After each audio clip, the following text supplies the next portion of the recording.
Welcome to the Sisters Podcast. The Sisters Podcast.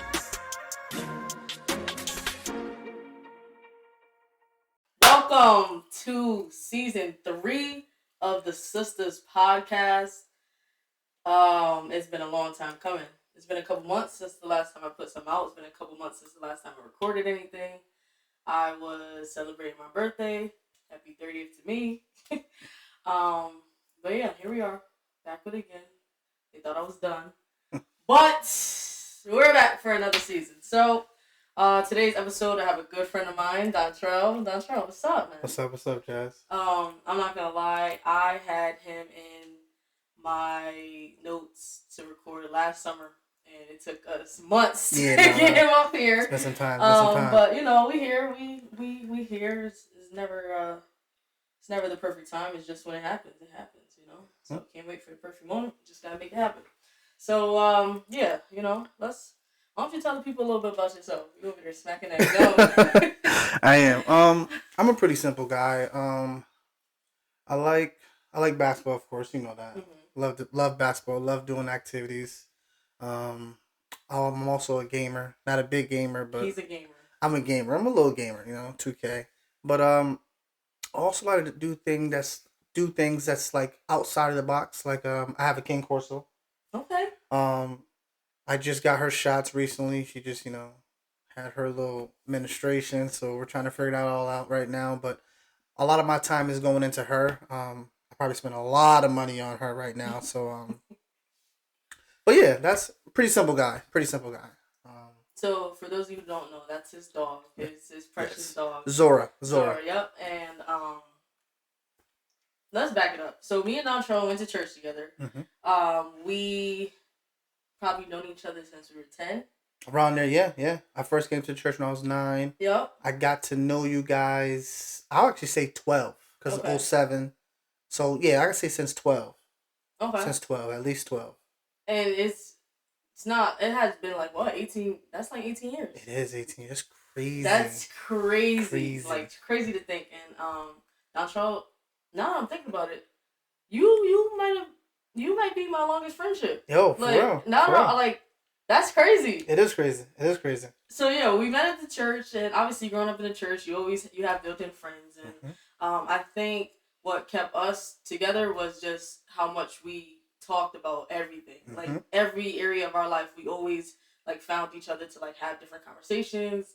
And, for, like, whether it was basketball, whether it was, like, hanging out, or we both are Miami Heat fans, so we talked about that. Like, there's so many things that, like, just connected us, and I think over the years, we just continue to build our relationship on, like, how old, like, as the seasons changed, like, different seasons had gotten to where we're at right now, which is crazy.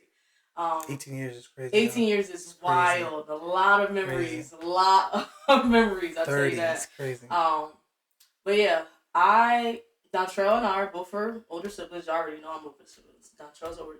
I'm the oldest. Of 4, 5? 4. Okay. Well, 4. 5. Right. So we're in the same category as that. And so talk about it. You went to Central. I went to Central High School. Mm-hmm. After Central High School, I tried to figure out if I wanted to go to college. And I figured the college is not for me. Yep. So, I started working, like most adults do, just working like retail jobs, which I think is actually a pretty good thing to do. Like, if you're not sure what you want to do, work a few retail jobs, because it does build you up to, like, learning how to have patience dealing with people. Because dealing with people sometimes can be annoying, can be frustrating. My first job, well, technically, my real first job was a summer camp job. I was 14. I was working at Bryan School over there by Howard Ave. Okay. I was working at Bryan School. I was a camp counselor. I worked. I worked. I worked 4 hours. I was there from 1 to 5, but it was beautiful. You feel me? The crazy part is I was making $10 an hour then, and then when I finally, graduated and started working at McDonald's, I was making $8.70. At McDonald's. And you were there for a couple of years. Yeah. I was making $8.70. Dontrell was working for his money. Let's just start there. Okay, he was working for his money. My boy was finding, and that's I'm so glad you mentioned that.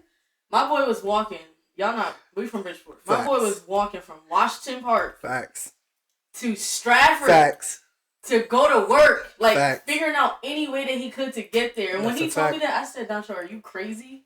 But he had to do what you had to do. I had to do what I had to do. And it's one of those things where I think, like, our hustle, our determination, our, like, we got to do for our family, for ourselves. Like, that's another thing that kept us together because we always was talking about, like, the similarities of it. And it's like, you know, you went from making 10 to 8 to have to go a further distance, like, just to do what you have to do. And I think, you know, sorry, I didn't mean to cut you off, but like that got you to where you are now. Absolutely. Thank God. Like, I started taking the bus, like the city bus, like at the age of like 5 or 6. So my mom, we, you know, we're from Stanford, but when we moved up here to Bridgeport, I was going to Blackham School, and then once we moved from the north to the west, I was like, let's say I was like 8 or 9. So I have 2 younger siblings from me too. I have 4 younger siblings, but I have Kamara and Daryl, and they were like, Daryl had to be 4 or 5, and Kamara had to be like 6. And we used to take the city bus. So my mom, she ain't play that. So my mom took us because she had to go to work. She was working at, I think, Stop and Shop. I have a young mom. So she was working at Stop and Shop. So she was able to stay on the bus with us until she got to work. But once we got off the bus, we had to walk to school, but on our way back home, we had to always make sure we take the right bus and everything. So as Daryl started to get older, like we used to try to, you know, lie about his age because, you know, Daryl was small. I don't know if everybody remembers, but Daryl was real small for his age. Like, Daryl was probably like 9, looking like he probably was like 4 or 3 years old. And I'm not lying, I'm being dead serious. So a lot of times we used to lie to the bus drivers. Nah, he's only 4 because back then you had to pay. You know? If they were a certain age, you had to pay. So we used to use that excuse all the time. So my mom would give us bus fare, so we'll use his bus fare to get us little snacks and stuff once we get home from work, you know? Once we get home from school and stuff. So that was our little setup, our little plan and everything. So then as we started to get older, the bus drivers start to realize, like, nah, these kids been taking this bus for years. Like, he's not 4 no more. How old is his real age? And I guess one day, my mom was on the bus with us one day, and the guy realized, these are your kids?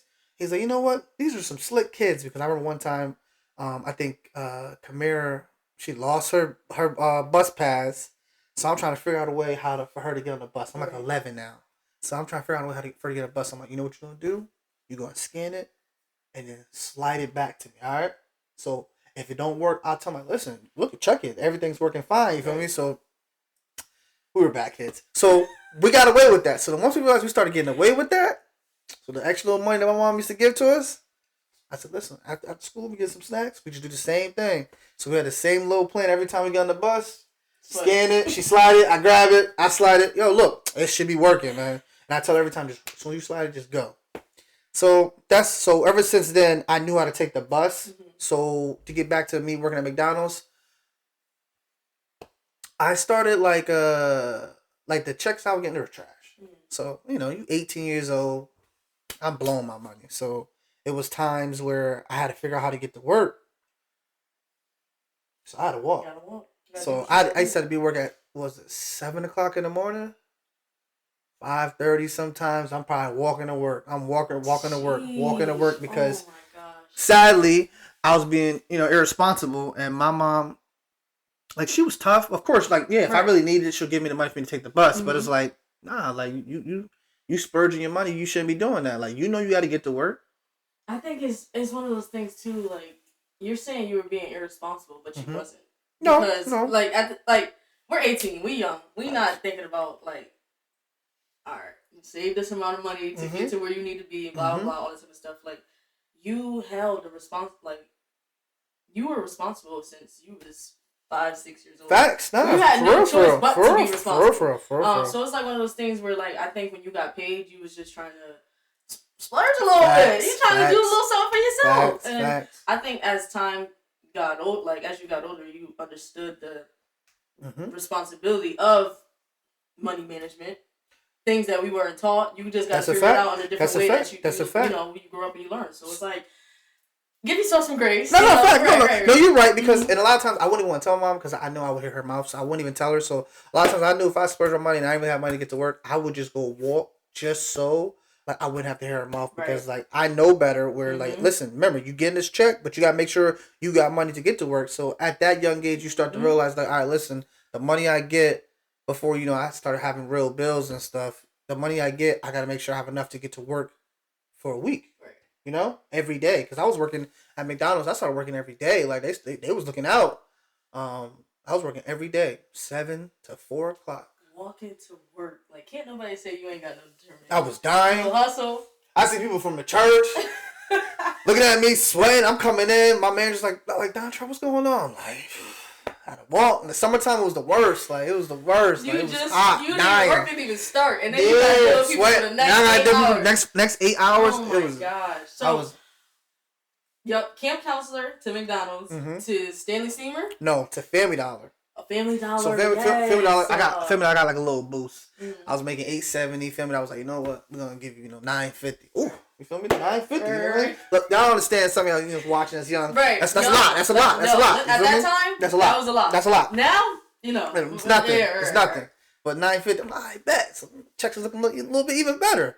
And it was closer to home too. It was still like close to borderline Stratford. I worked at the Family Dollar by Seatown, near the east side.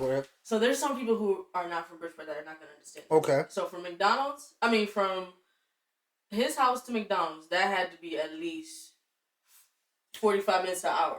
Oh, the walk, like just the walking. The walk. It was definitely over an hour. But sometimes I had to run. Just to get jog. Yeah, to make sure I get on time. I had to run like a little jog, whatever. Yeah, it was probably over an hour. Cause like let's do the math. That's at least a 4, maybe 5 mile like drive. Like even if you drove down the highway, it would take you 10 minutes. Right. Still get 10 to 15 minutes. Cause it's up there by Walmart and everything, Marshalls and all that. So it's like a good 10-15 minutes. So I was trooping to work. I was trooping to work. I was trooping to work. And all of that. So, because the reason why we're going through this because for me, like. I know when we were talking about getting you up here, like, I don't got a story, da-da-da. Yes, you do. You have a story, okay? Like, literally, because it's like, sometimes I feel like people don't understand the journey of, like, there's steps that you have to take in order to get to where you need to be. Absolutely it's a part, true. Like, even if you don't want it to be a part of your journey, it's a part of your journey, whether you like it or not. So it's like, also, like, you realizing that early college wasn't for you. College is not for everybody. And I think we have to get out of this mindset if I don't go to college, like I can't be successful. There's nothing out there for me. That's not true. That's not true. You went through a couple different steps to see where you want to be, to like as you meeting different people and crossing different paths, like you're thinking like God was sending different people in your life to help you to shape your mind to like being like, no, this is not it. No, I want more for myself. Like I can go down a different route and like figure things out. And you're a CO. Like I know. Now you're a CO. Never expected that. Never expected that. You know what I'm saying? Never expected that. But like, that's like a career job, and you didn't even have to go to college for it. I didn't have to go to college for it. Like what got you to that part of like, thinking that you could be a CO? So, just to rewind a little bit. Yes, I wanted to be a CO, and I am a correctional officer now, Department of Corrections. But I really want to be a firefighter. Even now, I still want to be a firefighter. That's still my goal. It's coming. I'm still pushing to do it. I just got to lock in even more. But yeah, so it was one day. It was like 2019. I applied back in 2019. So like, and I never got a call. I was actually trying to do the young kids, NYI, like where the young kids go, 14, 12, whatever. I was trying to do that one because at the time I'm 24. I'm like, all right, cool. I can relate to these kids. Blah blah blah blah. Feel me? So never got a call, but I did the firefighter. It didn't work out. I didn't pass the written part. So then a couple years go by, I apply in 2021. But you know what? Let's just do it. I'll apply in 2021, and then I'll apply again for the firefighter because I passed my physical part, so I had the CPAP part. So I could apply to any firehouse if I wanted to. I just got to pass the written part. So at the time, I had this firefighter and I had the correctional officer. So I applied for the correctional officer. And I had to take my firefighter test, written test. I think it was a house up in New Haven. It was a firehouse up in New Haven. I had to take their test. So I scheduled it. I think they gave me like 2 weeks to study for the written test. Yeah.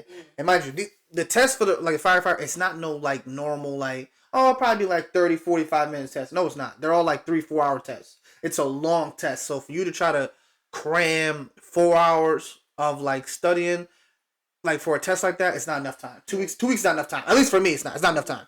Especially if you're working, which I was, and you don't really have that much time. Right. So corrections called me like probably like towards the end of 2021. They called me like I want to say they called me like March like early January. They called me. So then they called me. I had to go do like this little interview with them. While I'm doing the interview, I'm still studying for the firefighter test.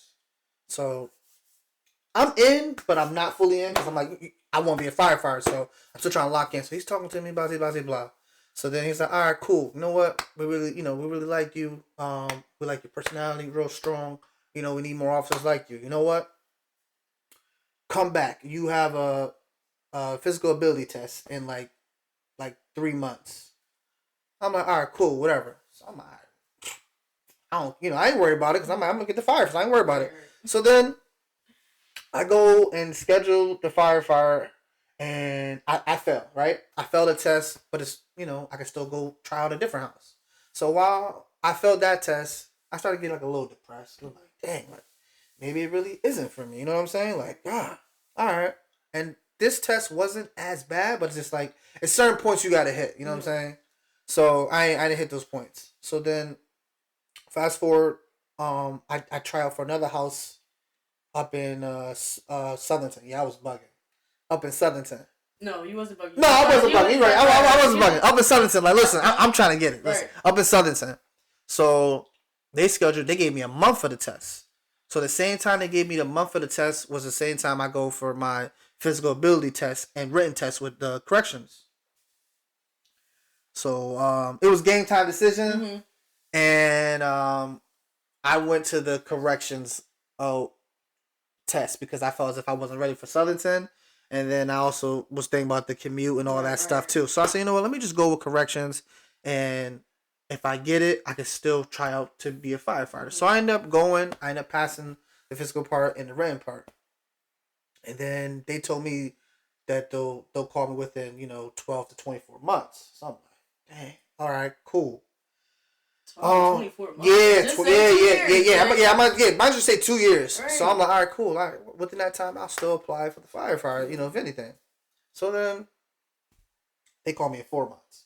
Because God is good. Yes. Mm-hmm. So they called me in 2022.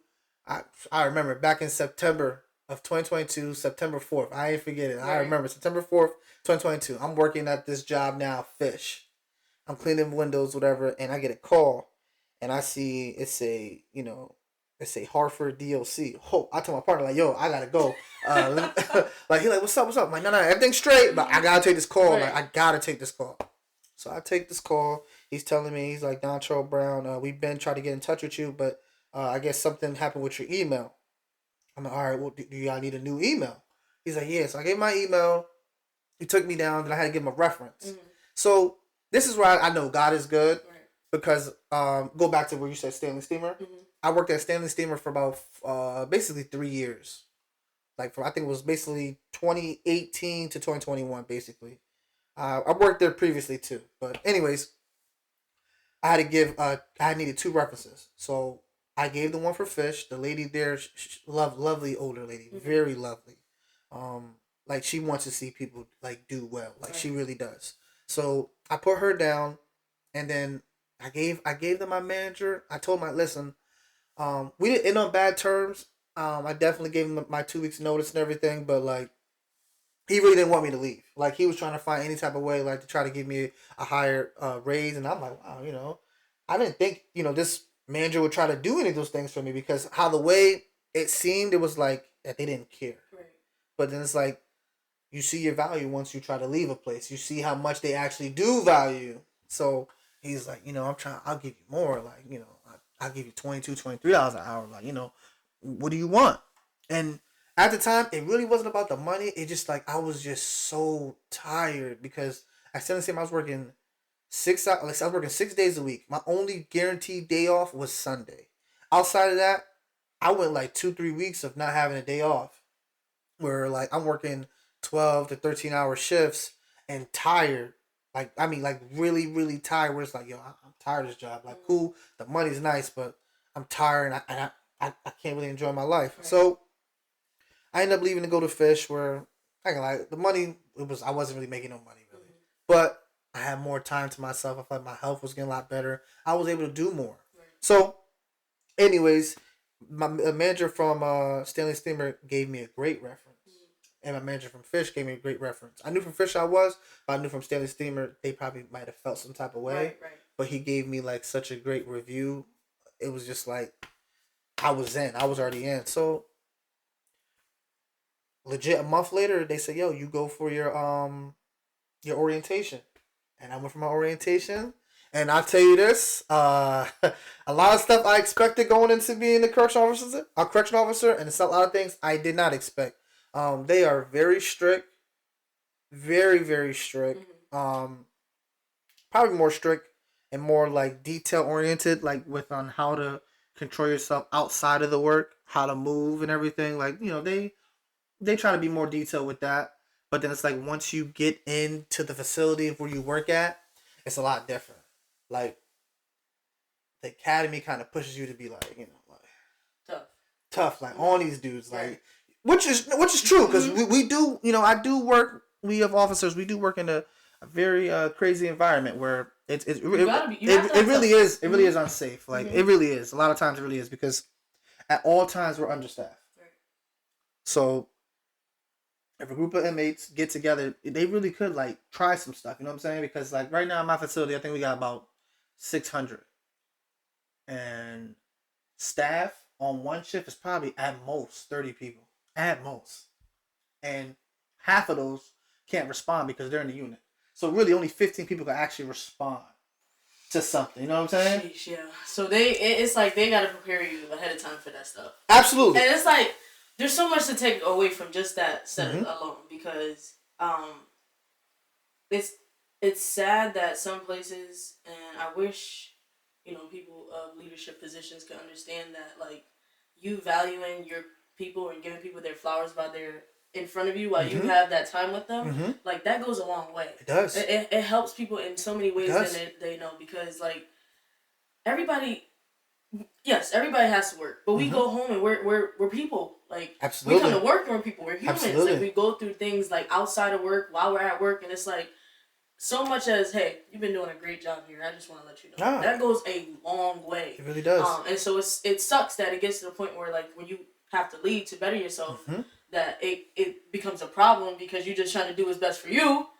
But at the same time, I'm glad that you didn't let that stop you from, you know, accomplishing and checking off some of your goals. Yep. So, you know, you're thankful that they gave you a letter of reference, like, you know, in a good way to help you get to the next step. And I think it's just a testament of, like, staying true to yourself no matter how people are treating you. No matter how they, like, coming at you and stuff like that. It's like, that goes further along the way because at the end of the day, y'all need me more than I need you. Absolutely. Y'all need me more than I need you.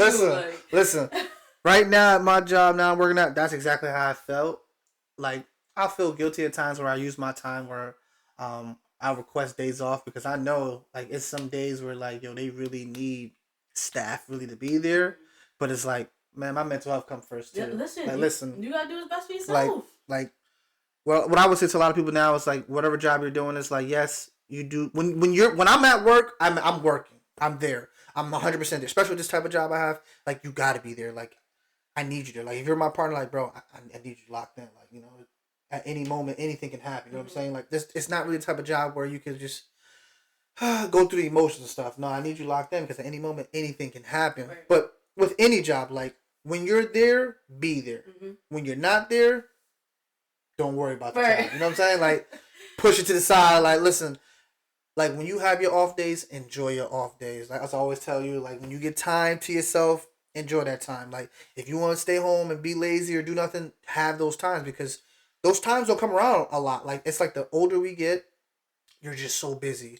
You're moving. You don't really have time to really just sit down and just, like, have that time to yourself that you need, because most of us probably really need it, because most times people are doing 2 or 3 things. Even if you're not in school, you're probably working and you're doing some other outside project, right? So you already have your focus on two things. Right. So do you really have that time to really have that time to yourself? You really don't. And I think that's one of the things that you have preached with me so much. We got this relationship where I'm gonna tell him about himself and he's gonna tell me about myself because we talk all the time. So it's like, she's like, Jazz, do you really need to make that trip, or you can relax? And it's like, even when I went, I just went to San Francisco for my birthday, and he was just so happy that I had time to like relax and like enjoy myself, because we both know how hectic our schedule is. But just to go back to like, we all got stuff going on. Absolutely. Every single one of us. So, but like, we all have to be present where we're at, because like time is of the essence. It is. We don't know how long we're gonna be here. We don't know how long we're gonna be in front of these people. We don't know how long we're gonna be in this environment we're at. So like, the more time we focused on the past while we're in the present, the more time we're focusing on the future while we're in the present, we don't have the time to enjoy what's in front of us. Absolutely. The assignment that we have in front of us, the people that we're supposed to talk to in front of us, like the encouragement that we're supposed to give. So like, I agree with you. Like, while we're at work or while we're like present where we're at, like, be in that moment. Be in that moment, because there's gonna be a time when like you're gone, and then like you're either gonna be like, dang, did I do everything I was supposed to do? Did I fulfill my purpose in that time? Or you're gonna be like, you know what? I handled that the way I was supposed to handle that, and now I feel better moving forward. So that is very true, and the part of taking care of your mental health is a thing as well. And sometimes I feel like our job is so demanding, like no matter where you at, not just our jobs, like no matter where you're at, like people's job, like people feel like their job is demanding that they can't take time for yourself. No. We got PTO for a reason. Yeah, no, facts. Listen. You better use that PTO. You better use that sick time. I understand. Like, you like, oh, I got so much work, or I really don't want to leave my coworkers down. Listen, if your coworkers that's at work with you, they will understand. Yes. My coworkers at work, they know. I'll tell you, like, listen. If it's a short week, it's a short week. Like, it could be Monday, and you're like, yo, it might be a short week. Right. I will always say I understand, because it's like you need to take that time. Like, sometimes, like, you really need to like reset. It's not basically you taking the time because you're trying to get away from the job, but it's just basically you're taking the time. So like, you're taking the time now, so before something else happens, where meaning like you're taking the time you need to take now for where if something serious does happen at work, or you really need to lock in, or you need to do a project, you took the time you needed.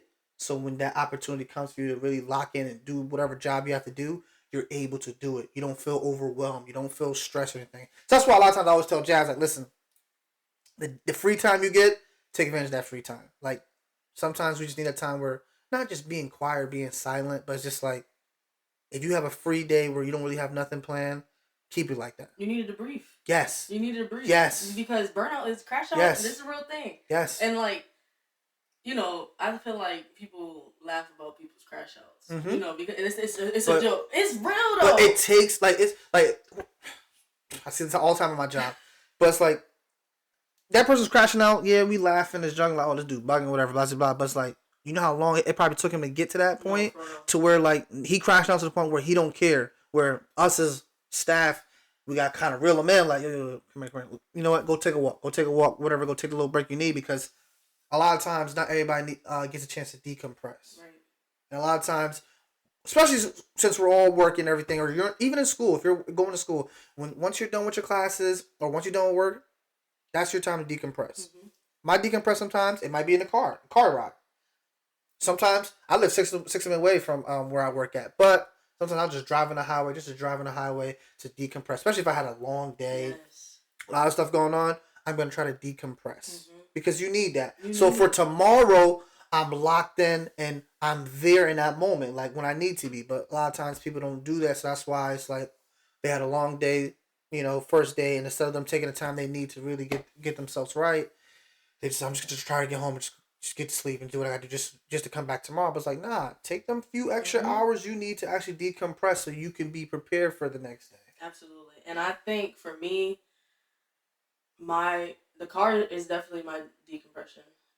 I work in the city, so when I'm going to work, I'm more so. I'm trying to get there. I understand. But when I get back, I got my music playing. I'm listening to a podcast. Like if I'm on the train, I'm reading.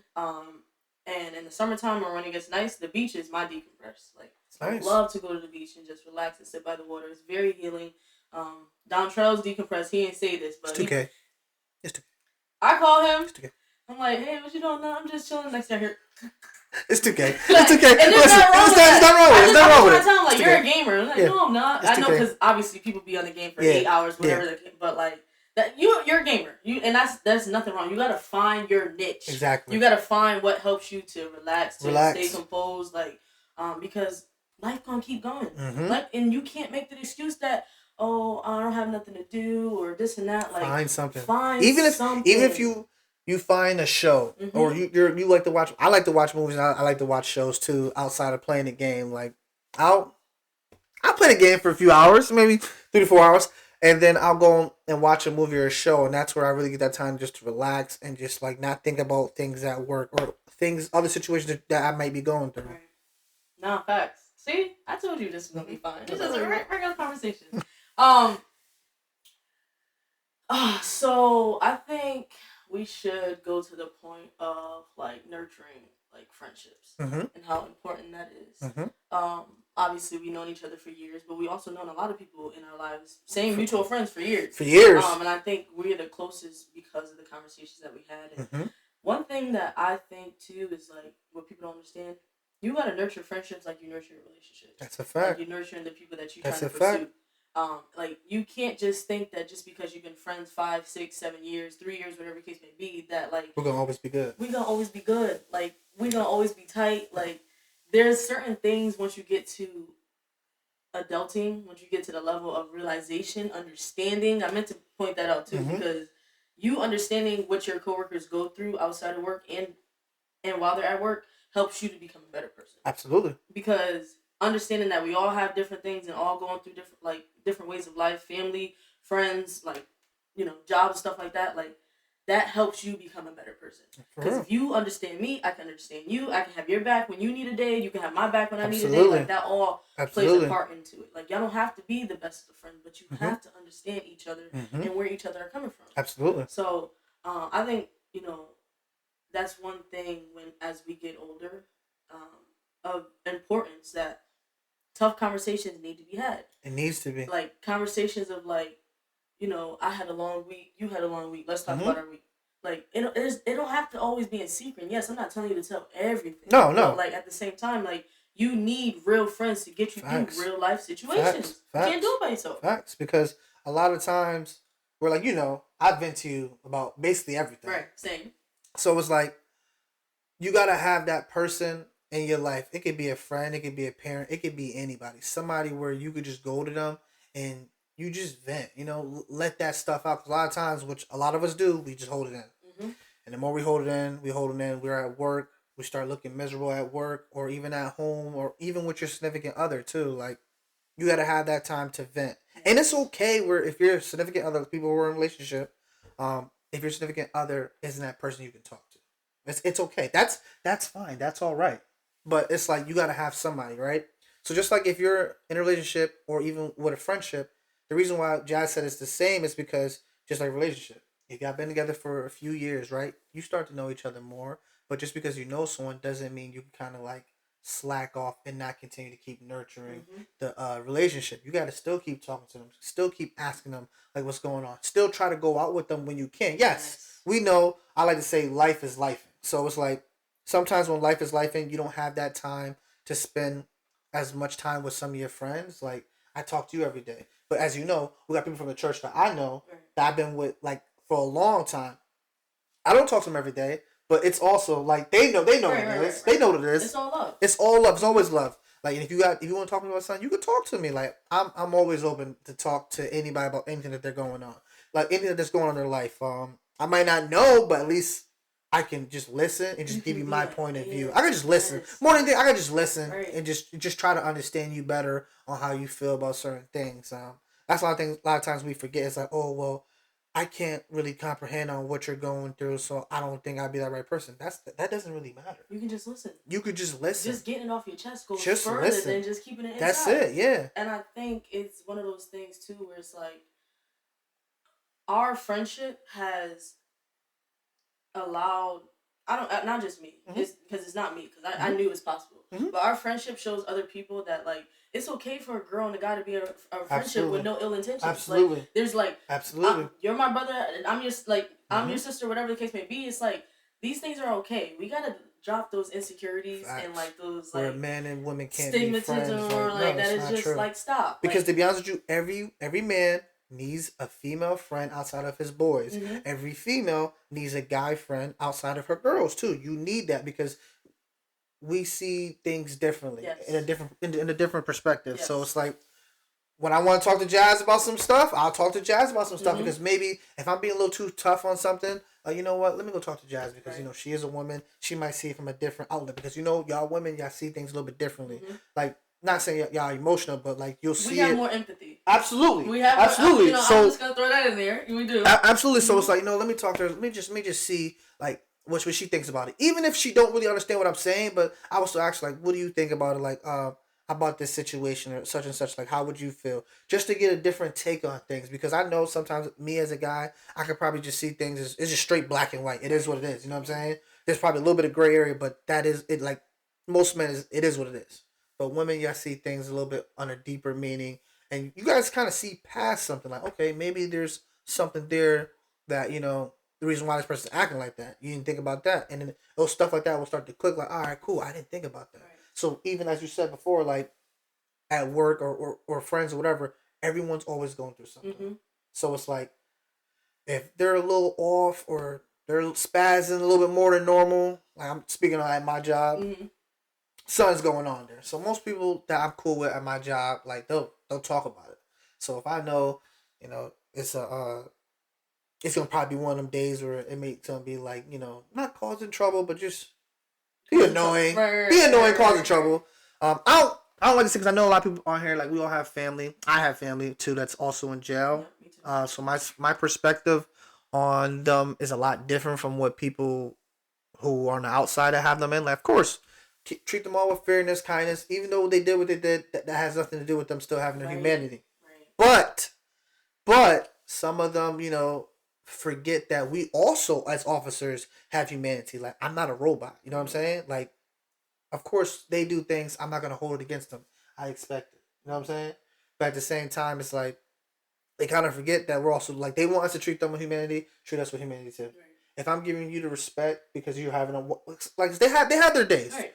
As we all do. It doesn't matter that if they're behind bars, they're still human. And that's why I try to bring it down. I'm like, listen, I'm not gonna preach to y'all, but it's like if you say, listen, like I told him, simple story, right? I told you, I'm like, yo, listen, you gotta put your tans on, take the do-rag off, right? Simple stuff. That's COing 101. Take the do-rag off, put your tans on, blah blah blah. You gotta go take your medication, right? Whatever. Sometimes you have inmates that will say some things, like as a retort, say something back, like, "Oh, Brown, shut up, blah blah blah." Oh, you trying to be a boss? They say much worse things, but I'm not gonna say it. But I'm not getting to the so sometimes, and what you have to realize, I'm a man too. Like a lot of them always say, "I'm a man first," and I was like, "Okay, I'm a man first too." Like I get that you're going through something, but is that excuse that you act the way you're acting? Because now, what if I came in here in your cell, right? This is your home now, and I just tore everything up, and I looked at you, and you're like, "Yo, why you doing that?" I said, "Because I'm going through stuff at home." Is that an excuse? It's not an excuse. So it's like, yes, you're a man. I'm a man too. I'm going to treat you with the respect. I didn't come to you and start talking crazy to you like, yo, take it off. I'm tired. All I said was like, yo, my man, take the do-rag off. So it's little stuff like that at our job where it's very repetitive. We keep saying the same exact thing. So it's like someone who's having one of them days where I know they're having like issues with their family or somebody who they're dating. I would just step in. You know what I'm saying? Nah, I'll go talk to this dude. You chill. Don't even deal with this dude because at the same time we still human too. Like yes, we're professionals. We know how to handle some of these inmates in here. But at the same time, if you're having one of them days, you're going through it, or you've been going through it for a while. Sometimes you're gonna lose your cool. You're gonna snap. You feel me? So a lot of times, I think as an officer, I became more like aware, like observant of like people, how they interact and how they act. So where I'll catch on to things a lot faster. So yeah. And I think you know, just not even with going back to the fact of like being understanding, being aware, observant, and stuff like that. You know, it helps not even just with relationships, but it helps with, you know, you can come to me and talk to me about certain things that you felt your sister should have did and they didn't did, and I'm coming over here and be like, all right, Dontrell, listen. No, break it down that's a fact. Break it down to you like that's this. a fact. Like, that's a fact. She made it felt this way because this, that. Like, there's just a certain level of taking yourself out the situation and seeing both sides. That's a fact. To like get you to understand people a little bit more. Because as much as we want to read their minds and be like, what were you thinking? Or how did like? It's just one of those things where it's just like, you know what? Let me put my feet in your shoes to like just take back and decompress a little bit about what's going on here. So, and you know, I think that helps us because we're both in a season of singleness. Absolutely. And there's nothing wrong with that. There's nothing wrong with that. Nothing wrong with that. People always think, oh, what's wrong with you? Like, you're so cute. Like, the timing. Everything works in the timing. There's always a season to work on yourself. Like, I will, like, I've said this before, I will be growing for the rest of my life. I want to continue to grow. I want to continue to educate myself. I want to continue to make sure that I'm good on the inside, not just the outside. And not to cut you off, but like for those two, it's like it's probably better to be single than to be in a relationship. Just to be in a relationship, just to have someone. A lot of it might sound corny, but it's very true. It's like when you are single, that it really is the time for you to work on yourself. So when you do align yourself with a boyfriend or a girlfriend, that you know that you're ready for this relationship and you know what it all entails. Because a lot of us think we're ready for a relationship, and then once things start to go south just a little bit, it's like, oh yeah, they're not the one for me. No, it's not going to be perfect all the time. It's not going to be like the time when I first started talking, you know, he was doing all this or she was doing all this and now she's not doing all that. Okay, it's called a relationship. That's the part of nurturing. Yes, that's the part of like pursuing each other, like you pursue each other. Communicating, all that stuff. And like when you're in something that you're maybe not supposed to be in, maybe rushed into, maybe like those are the stuff that you don't see until you get out of it, until you're in the season of working on yourself and being by yourself and learning yourself a little more. Like little icks about yourself that you didn't know, like things that you thought about that you thought you considered when you was with this person, and you're like, dang, actually I might have messed up right there. Yeah, like, facts. Realization that like it's not just on them, it's on both of y'all. Like keep up with you. Like I've noticed myself, I can be stubborn at times. I can be very stubborn, and I realize that. But it's like when I was in a relationship with this person, they would say that, and I would take that more as like, yo, what are you talking about? Personal. Yeah, I'll take it personal. And I've learned like it's not like how they say it; it's what they're saying. Yes. But in the moment, you don't really listen to what they're saying. You listen to how they're saying it to you. You know what I'm saying? Yo, you ain't got to yell at me. So if you saying it like in a loud voice, now I feel like, oh, you make it personal, like you trying to come at me. Which no, you're letting me know that's you communicating, letting me know that like you're being very stubborn. You're not being open to whatever I'm trying to tell you.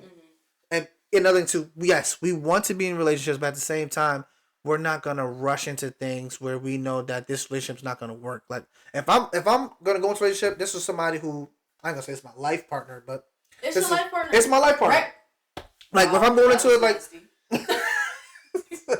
that was nasty. Excuse me, but at the time of our life right now, it's our life partner. Nah, facts. I want to be the next person I'm with. I pray that I'm with them for the rest of my life. That's it. I pray that I can raise my kids. Absolutely. With this person. Absolutely. But relationships become a business decision at a certain age of life. Absolutely. When we're young, we experiment, we see what we like, or at different things. But it comes to a certain point in time where like I'd rather not rush into anything until I know that this is the person that I want to raise my life with. It's called taking your time too, and it's also when you are single, learning yourself, because yes, in a relationship you can learn yourself too, but at the same time you learn more about the other person on the stuff that you don't like about what they do with you and not worried about what you can do. And I can say like a lot of times like if our relationship doesn't work to why I'm single too is because I keep picking the same people that have the same traits as the others. And a lot of people don't want to say it, but it's like you can't complain about like men or women about they're all this, but it's like, hold on, those are what you're attracted to. These are the people that you pick. Do you pick that person? You know what I'm saying? Like, and they may look different on the outside. They may look similar on the outside. Facts. But at the same time, it's like once you start to see the red flags, or once you start to see like different things that, like, not saying that you're gonna see the same thing in someone until you learn a lesson. Facts. There's the same. It's just like life situations. The same person gonna come to you in different form until you realize like actually that's not the one for me. And that's me choosing this person. Yes. It's showing you that no, this is what you're choosing. That ain't the person. It's you. So it's mean like once you finally start to catch on, which I could say being single, I've started to catch on like some of the things I've liked, and then some things I know where if I dealt with this person, it's gonna lead basically into the same road I dealt with somebody else. Like yeah, there are some people that I definitely dated or were with where I messed up. I completely messed up. That was on me. But then there's also some ones where it's not really on me, but at the same time, I keep choosing them same people because that's on me. A lot of people don't want to accept that. They always try to, oh no, it was this person, but that's what you're attracted to. Right. Yes, some of them can still hide the red flags, but once you realize that, stop trying to change that person or stop trying to see like maybe, things may still work out. No, or stop accepting it. You know what I'm saying? That means it's time for you to be single and start to realize if I'm not happy in a relationship, maybe it's not just that person, but it's like what I find attractive. What's in the inside of me? Absolutely. What do I need to work on? What do I need to heal from? Yeah. What do I need to see that I keep picking the same people? Exactly, the same people. You know what's crazy? Because we like, God, why are you sending? God didn't send you that person. Nah, I didn't send you that. Nah. You weren't looking for that person. You weren't looking for that. You weren't looking for that person, and like when you like, and that's the thing where like people keep telling me, oh, go on the apps and da da da. No. Apps is not the way. I'm sorry, but I've tried it. It's not the way. I'll let you know right now. It's not. And if you found your match on the app, good for you. Good for you. Listen, we are not judging at all. But I know for you. me, that's not for me. And like, I don't care what nobody says. I still believe in like real love of seeing someone and someone approaching you and be like, you know what, like kick it. Like that is still a thing. But it's just so hard now because like people, both men and women, are just so guarded. Where like having that natural coming up to them and just talking to them is on guard. Like what he want? Or, what she on? Like she probably just want my bread or him. He just he want what he want. So, but I get it. Like I mean, I'm not saying just do it. No. But also at the same time, you don't know until you try. Exactly. No, very true. Very true. You don't know until you try, and it's not like we at the club look thinking that our person's gonna come up. Facts. Because I'm not a club person. And it's not saying that like if somebody come our way, we not trying to. No. We're definitely gonna try to talk to them and see if we line up. But if we don't line up, I'ma stop it before it even goes any further. Because sometimes once you guys do what you guys do already, you start to kind of feel guilty. It's like, I don't want to stop talking to him because he is a nice dude. He got all this, but at the same time, he might be the red flags that you see from your last relationship might be the same thing too. But you know what? A lot of us, you know what? It might be different this time. Right. And we'll still try instead of listening to our gut or listening to God, like, this ain't the one. Where a lot of times we'll probably keep sending that same dude to you until you finally start to realize, like, yeah, these type of dudes aren't for you. And there come a certain point in time where we gotta stop blaming God and start blaming the devil. No, facts. Like, facts. 100%. He come to steal, kill, and destroy. He come to destroy your life as much as he can. Like, God is over here protecting, trying to block off every single thing that he trying to throw at you. So, like, let's take a step back. Let's know our mistakes and what position we play in our downfalls. Because we play a big part. Because we make the decisions. Like to go back to my job, like a lot of the dudes that are in jail right now and going to prisons, a lot of them are in there is because in the spur of the moment, they let their emotions take over. So like, because a lot of times like, oh, you're a CEO, so you don't understand. No, I do understand. Because just like you, I could be in here just like that the next day, brother. The next day I could be in here too if I let my emotions get the best of me. A lot of y'all is the spur of the moment. You let your emotions take over, and some of these dudes that are in it are very smart, very intelligent. They know what they did and all that stuff, but they let their emotion at the spur of the moment take over, and that one action got them in there. Crazy. Y'all see why we best friends? Like, but it's facts. Like it really is like controlling your emotions, like learning yourself, like taking that time for yourself to heal, to nurture, to learn. And it takes time. It's not easy. No, it definitely takes time. But also, when you have good people around you, like, with a good head and, like, they're trying to help you, just listen. Facts. Nobody's trying to judge you. Nobody's trying... Like, I say this all the time, and I feel like I get repetitive with it, but I want everybody around me to, like, have the knowledge or, like, learn what I learned or, like, just... I want to help everybody I get a chance to, so we don't have to go through these hardships. Because life's already tough as it is. There's stuff that... we're going to go through that we can't control. But if we can control, like, our emotions, like, situations that we put ourselves in, I think it would be a lot easier, a lot less stressful. A lot less stressful. And another thing, too, is, like, I like to say, we not gatekeeping. So it's like, if I know something where I could put you on to something, like, a lot of times with Jazz, like, if I'm venting to her about something, I'm letting her know basically everything that's going on. Even the part I did that's probably messed up or whatever, I'm letting her know that part too. So we're like, it's not like, even though you don't, like, you never, let's say I'm explaining something to her and she's never been through that. But at the same time, it's also letting her know if she does go through something like that, she knows what not to do and how to handle that situation. So a lot of times when our friends or loved ones are talking about something and it's something that I really can't relate to, it's still something that may come across you at one point in time. Like you might be tried with a situation that's similar to what I'm going through or what Jasmine's going through at the time. So it's just always still good to listen and hear them out. I know sometimes we just look like, oh, well, I ain't gonna go do something like that. You can't say that. You cannot say that. You never know. You never know. And you and also you can't say that just because you went through this and I went through that. Like we can't relate or I can't listen. Yeah. Like there's always we can always facts. We were created for community. Yeah. We were created to be in communion with people to help us get through life. It's easy to be with someone where you all been through the same thing. You always relate to everything. No, it's. Like, yes, that's lovely, but that's also hard to find where y'all been through everything. Y'all can agree on everything. That's kind of fairy tale, in my personal opinion, where it's like, it's okay where you went through what you went through and I went through what I went through. And it's totally two different things, but I can understand what you went through. A common ground. That's it. And it's okay, like. Conversation go, yo, I promise you we be on the phone. We look down and say, yo, it's been 2 hours. Facts, just really chatting it up. But, my last question for you. What's one thing you wish someone had told you about adulthood before you reached it? Great question.